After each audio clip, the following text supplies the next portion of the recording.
If you want to know something about yourself, sit on your bed one night and say to yourself, you got to mean this. Like, you got to be desperate. This is no game, this. It's like, my life is not everything I want it to be, and perhaps it's not everything that I need it to be. And by need, I mean my life is so unbearable that the suffering that's attendant upon that is make me nihilistic, cynical, bitter, resentful, homicidal, genocidal, unable to have a good relationship, prone to punish people for their virtues because of my jealousy, driving the proclivity to see evil everywhere except within my own heart. Like, these are problems, man. And you ask yourself, you sit on the bed and say, okay, man, I'm ready to learn something. Like, what's one thing I'm doing wrong that I know I'm doing wrong that I could fix, that I would fix? It's like, you meditate on that, you'll get an answer. And it won't be one you want, but it'll be the necessary one. You know, and it's often something that will point you to small things. So Carl Jung said, people in the modern world don't see God because they don't look low enough. And so imagine you're in your messy bedroom, you know, and you're sitting on the edge of the bed trying to have an honest dialogue with yourself. And the little voice says, you know, it's pretty disgusting in here. And you think, well, I'm way above such trivial niceties as organizing my room. Well, that's pride. That's arrogance. If you're above organizing what's actually yours, how in the world are you ever going to organize anything else? And so you get on your knees and you think, well, it's time to, you know, take a brush to the toilet. And maybe that's where you start. And that works. Like, that works. You start making those micro improvements, like real micro improvements, real on the ground, actual micro improvements to things you know that are wrong, you'll improve unbelievably rapidly. You're male and not female. You're Hindu and not Christian. You're tall and not short. You have an arbitrary range of talents and an arbitrary range of limitations, none of which, in some sense, you chose. It's the cards you're dealt.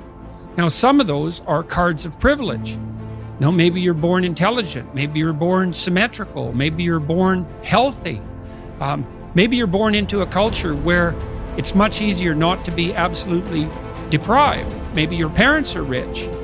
And so all of that, in some sense, is unearned. Now, along with that comes a good dose of existential guilt. Because at the same time, and this is true for anyone, regardless of their cultural background, the ground we walk on is soaked in the blood of historical atrocity.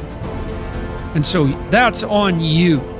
Because, you know, people think, well, who's the Nazi? Well, it's the fascist, or who's the radical communist? It's the radical left-wing ideologue. And the fundamental truth of the matter is that's best dealt with as a spiritual matter. Is the adversary is within, really, most profoundly. And so you have to take the responsibility for that historical atrocity onto yourself. I was talking to Guy Ritchie this week about his movie King Arthur. It's quite an interesting movie in many ways. And when Arthur, who could be the hero, takes the sword, he's so overcome by visions of his murderous uncle that he can't pick up the weapon. Well, think about that. Now, you have weapons at your disposal, but they've been used by your murderous uncle. Like, dare you wield them? And the answer is, maybe it's easy just to leave the sword on the ground because you do want to be responsible for atrocities going forward, and don't think you couldn't be, and don't think you might not enjoy it. And so, the way you pay for your privilege is with your virtue. I mean that most particularly. You have these opportunities and this existential guilt. And the way you expiate that and atone is by doing your best to live the best possible life you can manage, to speak the truth, to treat people with respect, to abide by the principles of the dignity of the individual, and to put your house in order. And that's how you pay for your unearned privilege. All of us. And we all have our privileges and our curses. You know? All of us have that. That's why it's not useful to be envious of people. You know, you're a young man, you see someone drive by in a Ferrari with a blonde, and you think, my God, he's got everything. And, you know, the woman in the car is a prostitute who's got a cocaine addiction, and her life is just one catastrophe after another. And he's had to lie and cheat his way into this position, and he's afraid that everything's going to come crashing down on him, and that's what you're jealous of. And it's just not that profound. You don't want someone else's fate. Man, your fate's enough, and your adventure's enough. It's plenty. It's more than you can ever fully realize. And so that's also part of the reason that we all believe that the individual has some intrinsic dignity. It's don't be so sure that your position in your room is so damn trivial. Might be your attitude towards it that's trivial. And if you're in dire straits and dire circumstances, just look at how much opportunity you have to make things better. Most of us have been raised to believe that the road to a happy life is paved with pleasure, and that the pursuit of pleasure is the path to fulfillment. But as we grow up, we begin to realize that life is not always easy or pleasurable. In fact, much of it is difficult and painful. We all experience loss, disappointment, illness, aging, and eventually death. We encounter stress, anxiety, and fear. We suffer from the slings and arrows of everyday life, and yet we continue to cling to the idea that happiness is found in pleasure and the avoidance of pain. We try to avoid our painful experiences by numbing ourselves with drugs or alcohol, distracting ourselves with TV, or obsessing over our work or our relationships. But the more we try to avoid the basic reality that all human life involves pain, the more we are likely to struggle with that pain when it arises, thereby creating even more suffering.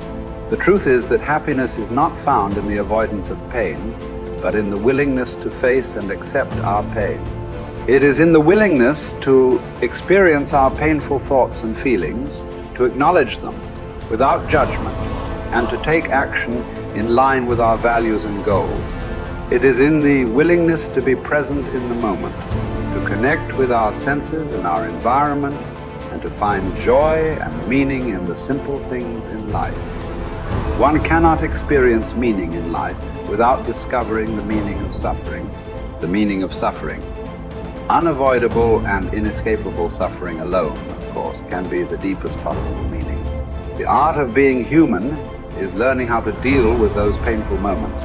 These moments require an attitude of inner willingness to suffer, while remaining in touch spiritually with one's own extended dimension.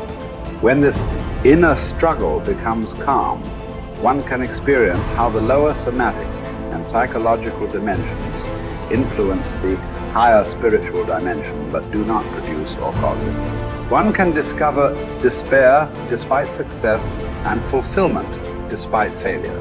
The pessimist resembles a man who observes with fear and sadness that his wall calendar, from which he daily tears a sheet, grows thinner with each passing day. On the other hand, the person who attacks the problems of life actively is like a man who removes each successive leaf from his calendar and files it neatly and carefully away with its predecessors after first having jotted down a few diary notes on the back. He can reflect with pride and joy on all the richness set down in these notes, on all the life he has already lived to the fullest. What will it matter to him if he notices that he is growing old? Has he any reason to envy the young people whom he sees, or wax nostalgic over his own lost youth? What reasons has he to envy a young person for the possibilities that a young person has, the future which is in store for him? No, thank you, he will think. Instead of possibilities, I have realities in my past. Not only the reality of work done and of love loved, but of sufferings bravely suffered. These sufferings are even the things of which I am most proud, although these are things which cannot inspire envy. Don't aim at success. The more you aim at it and make it a target, the more you are going to miss it. For success, like happiness, cannot be pursued. It must ensue, and it only does so as the unintended side effect of one's personal dedication to a cause greater than oneself, or as the byproduct of one's surrender to a person other than oneself. Happiness must happen, and the same holds for success. You have to let it happen by not caring about it. I want you to listen to what your conscience commands you to do and go on to carry it out to the best of your knowledge. Then you will live to see that in the long run.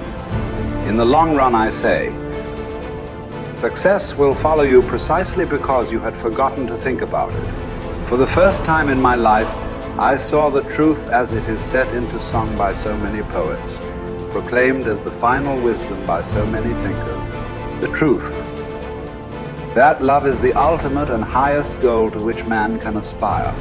Then I grasped the meaning of the greatest secret that human poetry and human thought and belief have to impart. The salvation of man is through love, and in love, love is the only way to grasp another human being in the innermost core of his personality. No one can become fully aware of the very essence of another human being unless he loves him. By his love, he is enabled to see the essential traits and features in the beloved person. And even more, he sees that which is potential in him, which is not yet actualized, but yet ought to be actualized. Furthermore, by his love, the loving person enables the beloved person to actualize these potentialities. By making him aware of what he can be and of what he should become, he makes these potentialities come true. It did not really matter what we expected from life, but rather what life expected from us. We needed to stop asking about the meaning of life, and instead think of ourselves as those who were being questioned by life. Daily and hourly, our answer must consist not in talk and meditation, but in right action and in right conduct. Life ultimately means taking the responsibility to find the right answer to its problems and to fulfill the tasks which it constantly sets for each individual. Ultimately, man should not ask what the meaning of his life is, but rather must recognize that it is he who is asked. In a word, each man is questioned by life, and he can only answer to life by answering for his own life. To life he can only respond by being responsible.